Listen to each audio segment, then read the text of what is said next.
विश्वानि देव सवितरदुरितानि पराशुभ यद्भद्रं तन्न आशुभ।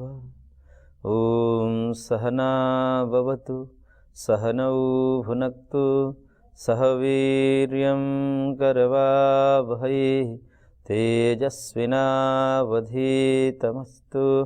मा विद्विषावहै।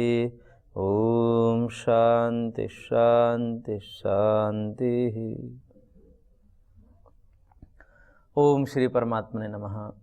सांख्य कारिका की कक्षा में आप सभी का पुनः हार्दिक अभिनंदन है। सांख्य कारिका के हम कारिका संख्या 10 पर विचार कर रहे थे। सत्कार्यवाद के वर्णन के पश्चात कारिकाकार व्यक्त और अव्यक्त में परस्पर वैधर्म्य दिखा रहे हैं। व्यक्त का परस्पर में साधर्म्य और अव्यक्त से व्यक्त का वैधर्म्य। तात्पर्य यह है कि व्यक्त जो 23 पदार्थ हैं महदादि, उनमें परस्पर क्या समानता है और उनसे अव्यक्त यानी कि मूल प्रकृति से व्यक्त की क्या विशेषता है, इस तथ्य का उजागर कर रहे हैं कारिका संख्या 11 में, जिसमें कारिकाकार ने कहा हेतु मद नित्यम अव्यापी सक्रियम अनेकम आश्रितम लिंगम सावयवम परतंत्रम व्यक्तम विपरीतम अव्यक्तम।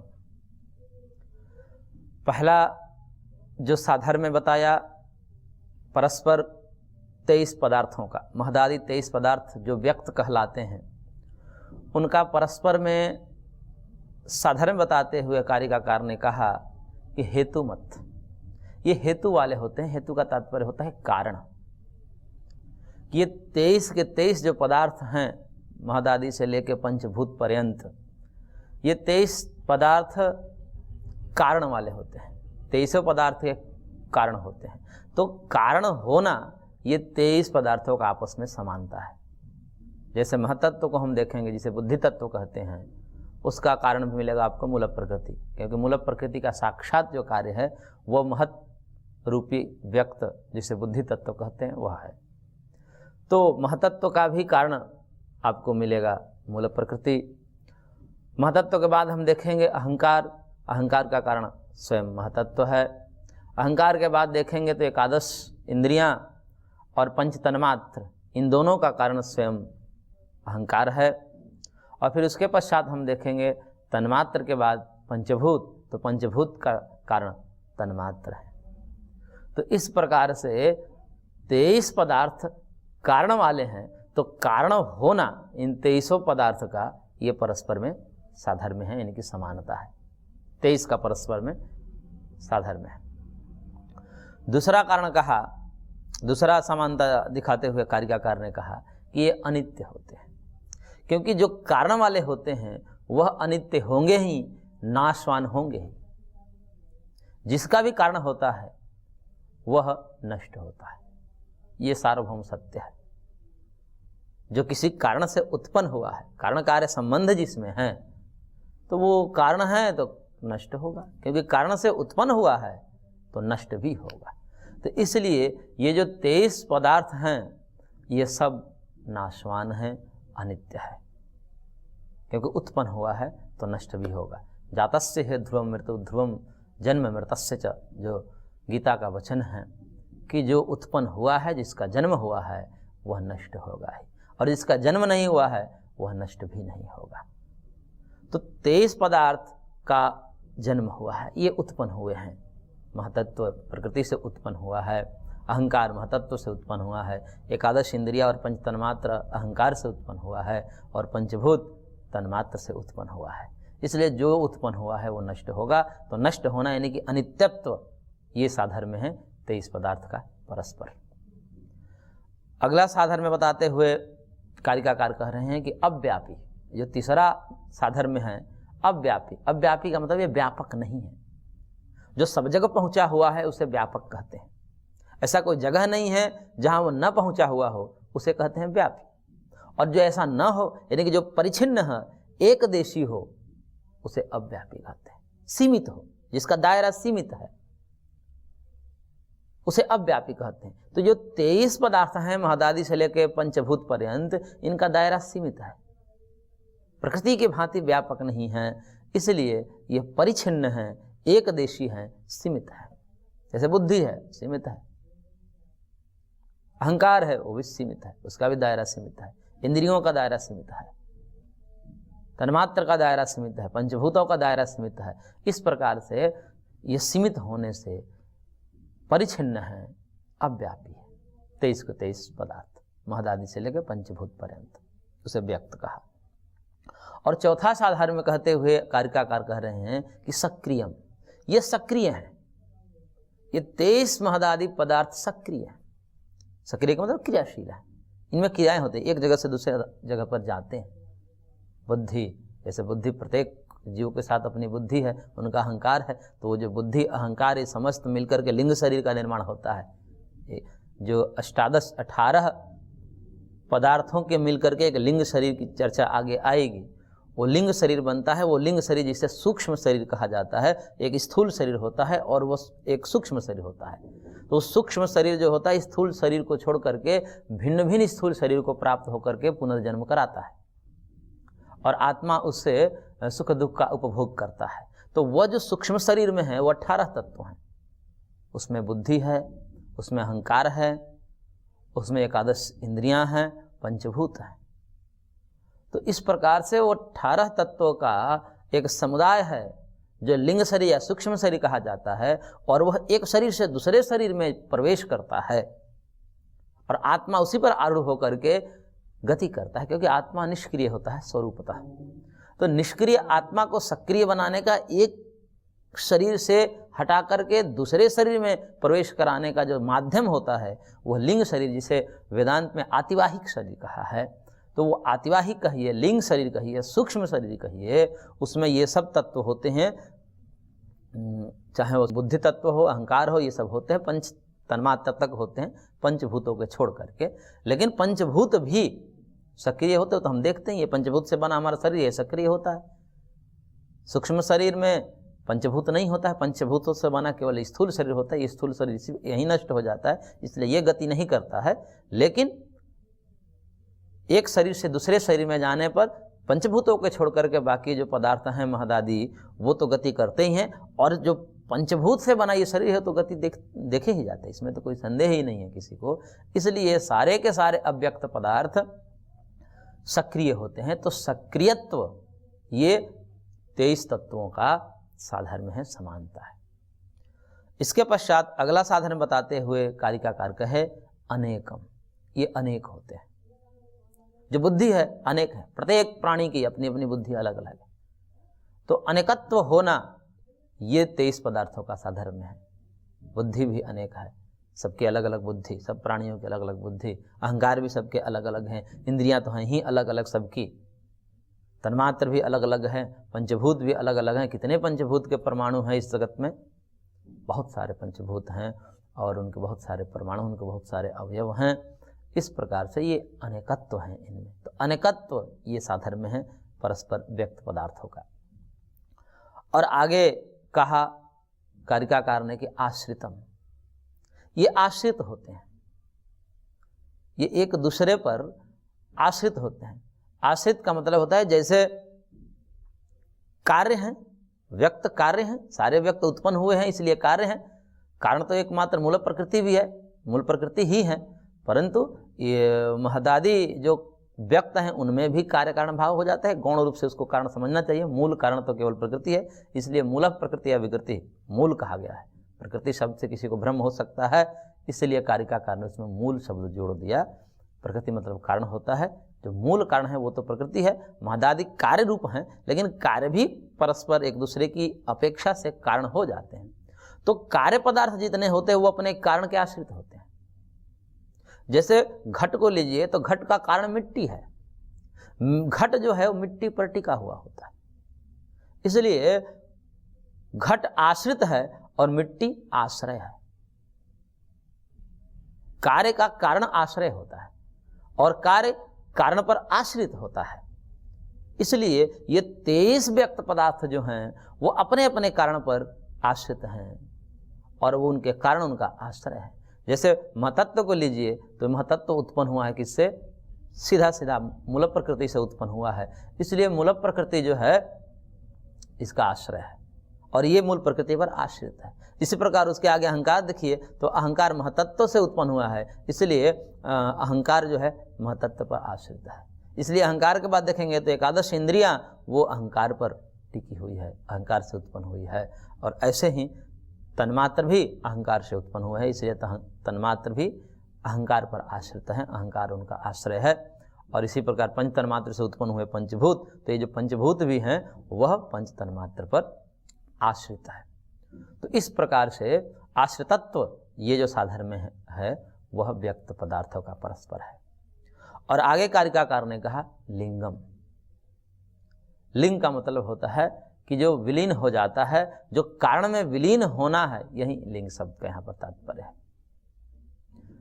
तो लीनम गमयति इति लिंगम, जो लीन हो जाता है अपने कारण में। ये 23 के 23 पदार्थ अपने अपने कारण में लीन हो जाते हैं। जब इसका प्रलय होता है तो प्रलय के समय ये सब ठहरते नहीं, वो सब अपने अपने कारण में विलीन हो जाएंगे। जैसे उत्पत्ति के विरुद्ध कर्म से लय होगा, क्योंकि जैसे उत्पत्ति हुई है महदादि क्रम से, उसके प्रतिलोम क्रम से जो है प्रलय होगा। तो उत्पत्ति का क्रम है कि मूल प्रकृति से महतत्व उत्पन्न हुआ, महतत्व से अहंकार, ये क्रम है। लेकिन जब प्रलय होगा तो पंचभूत की तरफ से होगा। पंचभूत मिलेंगे तन्मात्र में, तन्मात्र और इंद्रियां आपस एक साथ जो प्रविष्ट हो जाएगी, अहंकार में विलीन हो जाएगी, अहंकार महतत्व में विलीन हो जाएगा, महतत्व मूल प्रकृति में विलीन हो जाएगा। तो ये जो लीन होना है ये 23 पदार्थों का परस्पर साधर्म है। तो सारा का सारा जगत जो है पहले पंचभूतों के परमाणु में विलीन होगा, फिर वो परमाणु तन्मात्र में विलीन होंगे, तन्मात्र और एकादश इंद्रियां दोनों सहित अहंकार में विलीन हो जाएंगे, और अहंकार महतत्व में विलीन हो जाएगा, महतत्व फिर पुनः मूल प्रकृति में विलीन हो जाएगा। लेकिन मूल प्रकृति किसी में विलीन नहीं होती। क्यों नहीं विलीन होती? क्योंकि ऐसे कारण का कारण मानते जाएंगे, कहीं मूल नहीं मानेंगे, तो फिर अनवस्था दोष आ जाएगा। फिर तो ये अनंत तक कोई कहता जाएगा उसको वो भी विलीन हो जाएगा, फिर वो भी अपने कारण में विलीन हो जाएगा, फिर कोई बोलेगा कि वो भी अपने कारण में विलीन हो जाएगा। इस प्रकार करते करते तो फिर तो अनवस्था दोष आ जाएगा, कोई एक मूल कारण ही निश्चित नहीं हो पाएगा। ऐसा तो हो नहीं सकता। इसलिए परस्पर महदादि 23 पदार्थों का ही लिंगत्व ये जो साधर्म है वह है। प्रकृति का लिंगत्व साधर्म में नहीं है, प्रकृति अलिंग है। वो आगे इसी कारिका में कारिकाकार ने कहा है।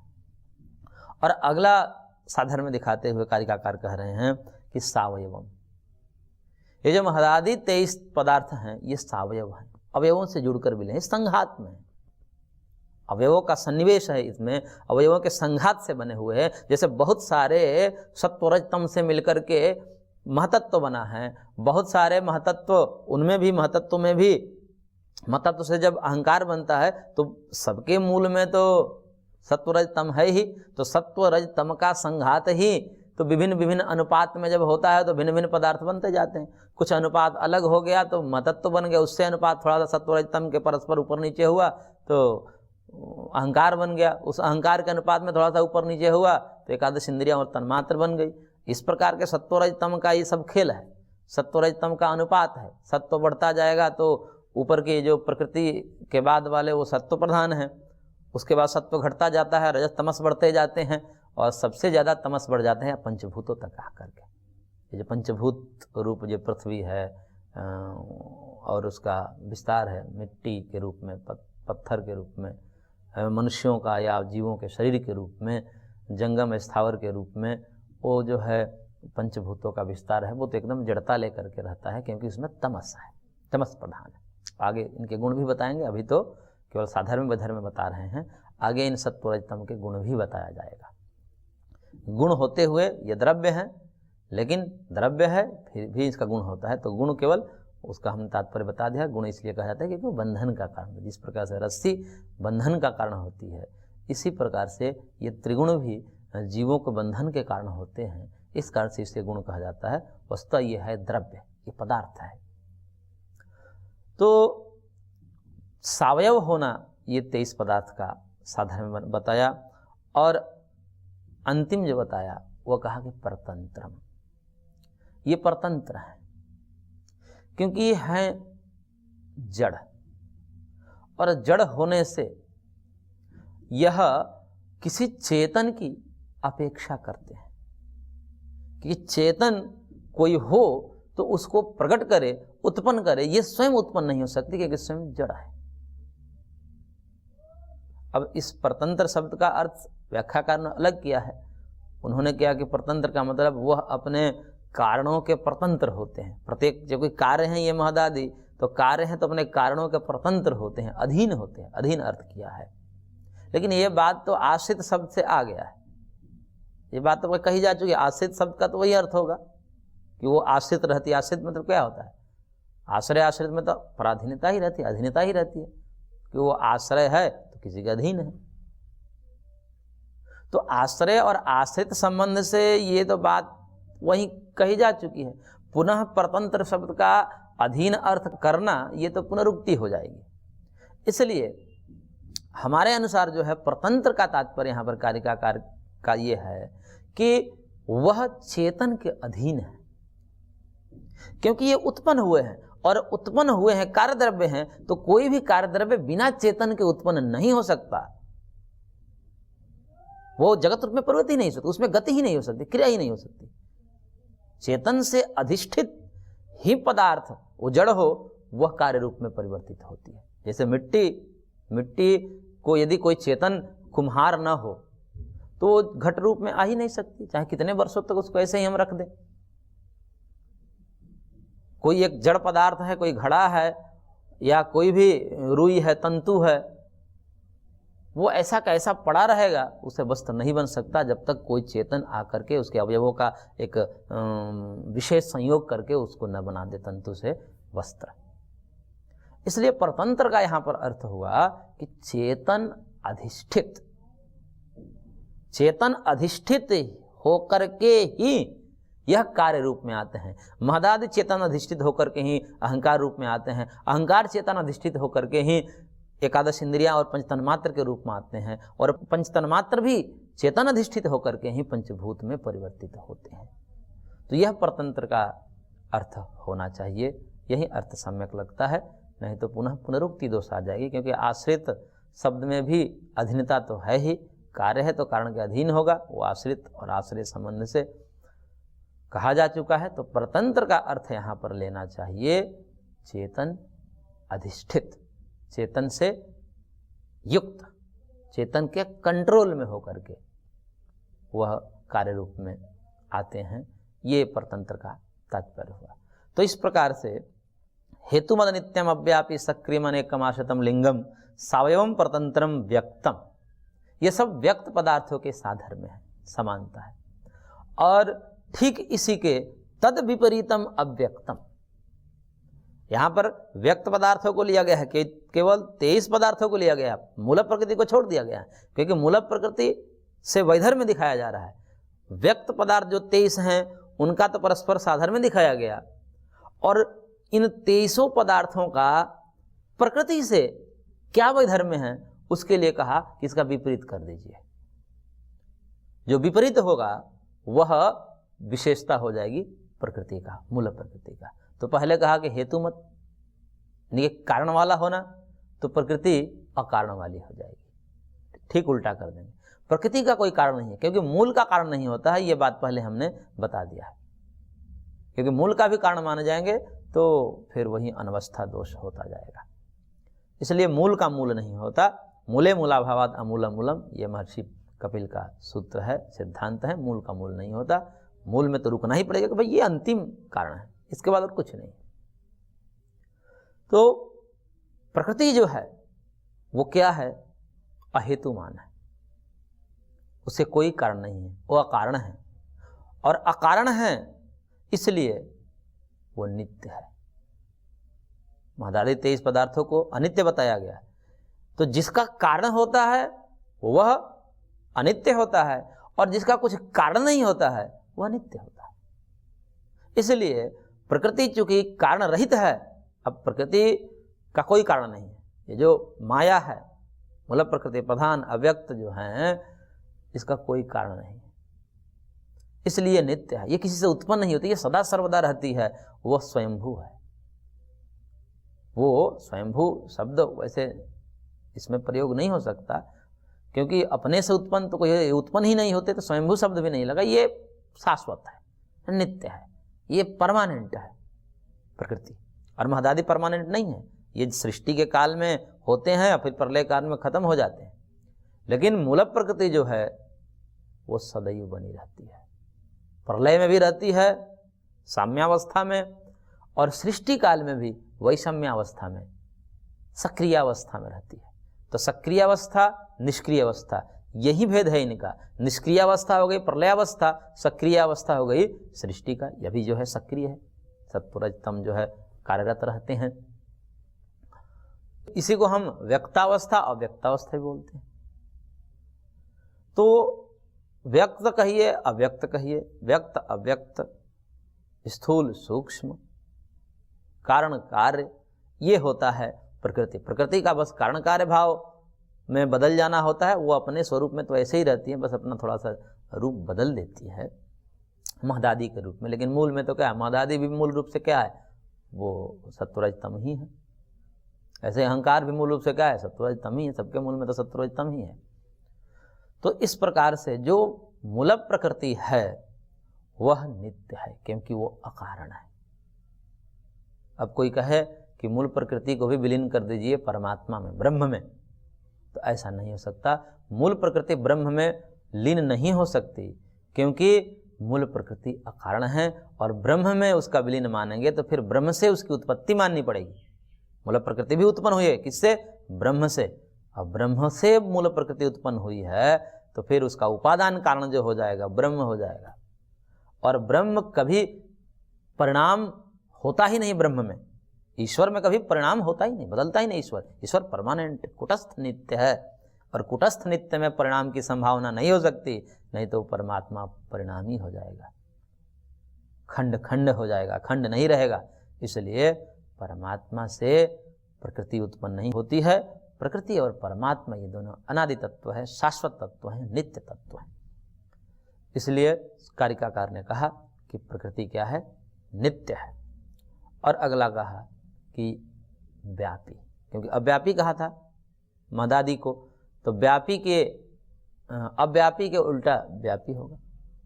तो व्यापी का मतलब कि व्यापक है, ये विभु है, सर्वगत है, सभी जगह फैले हुए हैं। सत्वरजतम, ये माया जो है सब जगह फैली हुई है, ऐसा कोई जगह नहीं है जहाँ माया से खाली है। तो इस प्रकार से माया जो है महदादि की अपेक्षा व्यापक है, विभु है। सर्वत्र कार्य दर्शनात् विभुत्वम, ऐसा सांख्यकार ने सूत्र दिया कि हम जहाँ भी देख रहे हैं इसका कहीं अंत ही नहीं, कार्य का ही अंत नहीं है, तो कारण का तो मानना ही पड़ेगा। जहाँ जहाँ कार्य वहाँ वहाँ कारण तो मानना ही पड़ेगा। और कार्य की अपेक्षा कारण वैसे ही व्यापक होती है, जैसे घट की अपेक्षा मिट्टी व्यापक होती है। घट सीमित होता है और मिट्टी का क्षेत्र देखिए, खेत कितना बड़ा है। तो कार्य की अपेक्षा कारण वैसे ही व्यापक होती है, लेकिन यहाँ पर तो कार्य ही ऐसा है जो व्यापक है। जैसे आकाश रूपी जो कार्य है वो कितना विभु है, कितना व्यापक है। तो कार्य आकाश आदि ही इतने व्यापक हैं, तो फिर प्रकृति को तो व्यापक मानना ही पड़ता है, उससे अधिक तो होगा ही। हमारे दृष्टिकोण से तो आकाश ही अनंत है, लेकिन आकाश की ही कहीं सीमा है। शास्त्र के अनुसार आकाश की भी सीमा है, और कार्य की अपेक्षा और असीम तो कारण होगा ही। इसलिए प्रकृति सबकी अपेक्षा व्यापी है, व्यापक है, विभु है, और वह निष्क्रिय है, क्योंकि जो विभु होगी वो निष्क्रिय होगा। जो सब जगह पहुंचा है वो कहाँ गति करेगा? गति वो कर सकता है जो सब जगह नहीं पहुंचा हो, एक देशी हो। इसलिए प्रकृति जो है निष्क्रिय है, सक्रिय के उल्टा निष्क्रिय। और महदादि अनेक हैं, प्रकृति एक है। प्रकृति एक ही है, स्वयंभू है, सब जगह व्यापक है, विभु है, इसलिए वो एक ही है। और लिंगम कहा, महदादि को लिंगम कहा, और इसका विपरीत अलिंग, वह किसी में लीन नहीं होती है, इसलिए अलिंग है। प्रकृति ब्रह्म में लीन नहीं हो सकती। ब्रह्म में सूक्ष्म भाव होकर के, जैसे आकाश में अभ्र विलीन हो जाता है, आकाश में जल के कण जैसे वाष्प के रूप में विलीन हो जाते हैं, इसी प्रकार से आधाराधेय भाव के रूप में हम ब्रह्म में लीन कहते हैं, कारण कार्य भाव के रूप में लीन नहीं कहा जाता। ये वर्णन आता है कई शास्त्रों में कि प्रकृति ब्रह्म में लीन हो जाती है। तो वहाँ पर जिस प्रकार से महदादि प्रकृति में लीन होते हैं कारण कार्य रूप में, ऐसा नहीं होता है। अधराधे के रूप में लीन, सूक्ष्मीभूत हो जाना, ये वहाँ पर लिंग शब्द का तात्पर्य होता है। और सावयव कहा महदादि को, तो प्रकृति निरवय हो जाती है, वो निरवय होती है, वो किसी से मिलकर नहीं बनती, सत्वरजतम आपस में जो है बिखरे होते हैं। और परतंत्र कहा तो प्रकृति स्वतंत्र है। तो इस प्रकार से प्रकृति और प्रकृति के अतिरिक्त जो व्यक्त पदार्थ हैं, इनमें साधर्म्य और वैधर्म्य दिखाया। आज की कक्षा को हम यहीं पर विराम देते हैं, शेष अगले अंक में। ओम शांति शांति शांति।